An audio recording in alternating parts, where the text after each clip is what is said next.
Last time na yi magana akan abin da ya shafi amfanin ilimi da tunani, amma mun samu comment daga wasu har suna challenge, wani ya ce ai ba haka Allah ya ce ba, wani ma cewa yayi wai ka canza tunaninka. Abin ya bani dariya sosai, amma kuma dai ni na san laifina ne, don dama na san hakan dole sai ya faru. Abin da ya kamata na fara yi kafin na shiga gundarin abin shine fara share kokonto da ɗan datti-datti da ke cikin kwakwale, don ba kowa ne mai saurin fahimtar abu ba.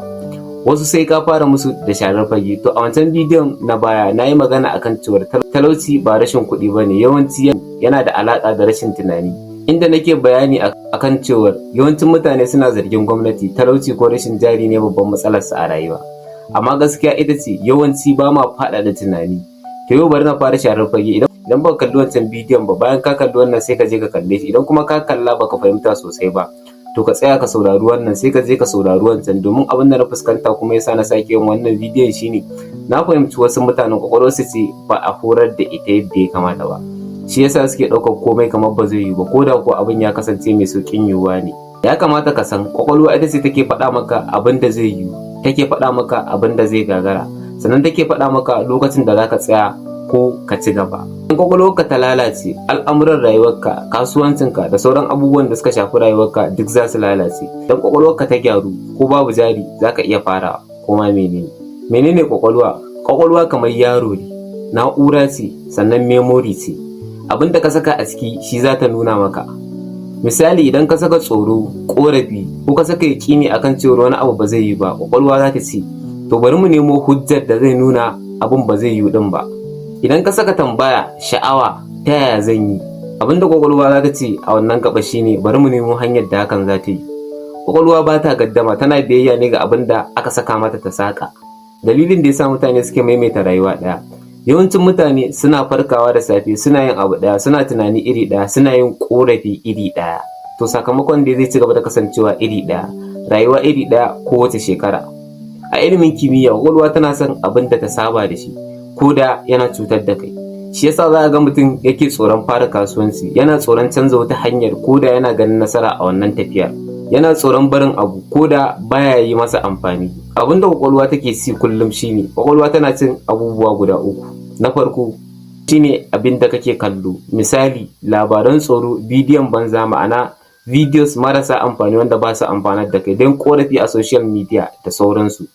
Na biyu na daga cikin abin da kwakwalwa take ci shine abin da kake tsoro, misali kasuwancin can baya tafiya, kowa makaryaci ne, ba wanda yake samun kuɗi a yanzu ko ta wannan hanyar. Na uku na daga abin da kwakwalwa take ci shine abin da kake faɗa wa kanka, ni ba zan iya ba ni da sa'a, ko ni ba ni da wayo. Duk wannan abinci ne ga kwakwalwa da kake ciyar da ita kullum, kuma duk abin da ka ciyar da ita shine sinadarin da take girma da shi.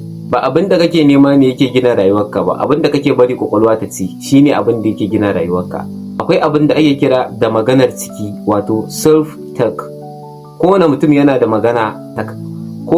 yana magana da kansa, bambanci kawai wasu suna lalata kansu ta hanyar wannan maganar da suke yi da kansu, wasu kuma suna gyara kansu ta wannan hanyar. Misali, 'yan kasuwa ne guda biyu suka yi asara.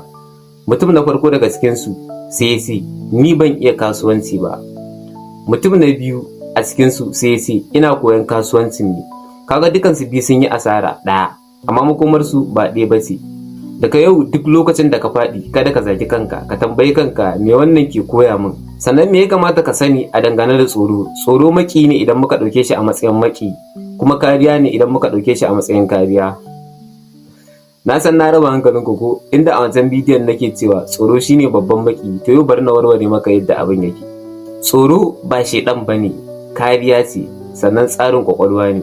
Amma matsalar inda tsoro yake zama maki ita ce tsoro bai san burinka ba. Tsoro yadda zai samun maka da kariya kawai ya sani. Yasa kwakwalwa za ta hana ka fara, za ta yi ta baka uzuri, sannan za ta haɗa maka da kasala. Misali, idan kasuwanci kake son farawa sai ta ce maka ka jira sai ka shirya sosai. A tsoro ne babban matsala ba, amsa masa ba tare da ka yi tunani ba shine matsalar. Akwai sirrin nasara a dangane da halaye, wato habits.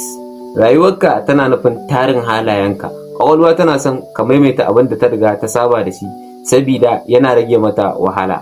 Shi yasa jinkiri da rashin bin aiki yake zama al'ada. Daga yau ka sani ba kai ne kake lalacewa ba, halayenka ne.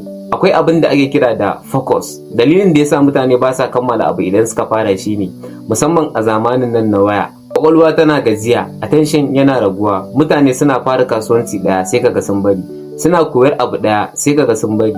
Duk wanda bai iya mai da hankali ba zai iya gina komai ba. Yadda masu nasara suke tunani a sauƙaƙe shine ba wai sun fika wayo ba, amma suna tambaya fiye da tsoro, suna gwadawa fiye da yadda suke korafi.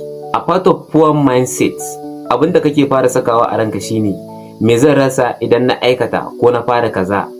A part of growth mindset kuma abin da kake sakawa a ranka shine me zan koya idan na fara abu kaza. Me ya kamata ka sani a dangane da horar da kwakwalwa? Kwakwalwa kamar tsoka ce, idan baka tilasta mata ba to tabbas za ta lalace, idan ka horar da ita za ta ƙara ƙarfi. What is the most big important thing to know about small discipline? Yin abu ko baka so idan yana da amfani a gare ka. Kammala abu ɗaya idan har ka riga ka fara shi.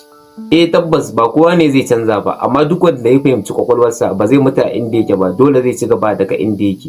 So that idan wannan magana a yau ta buɗe maka ido a yanzu, ka ci gaba da bibiyan mu domin wannan ba channel ne na nishaɗi ba, ilimi ne da zai canza rayuwarka. Na gode.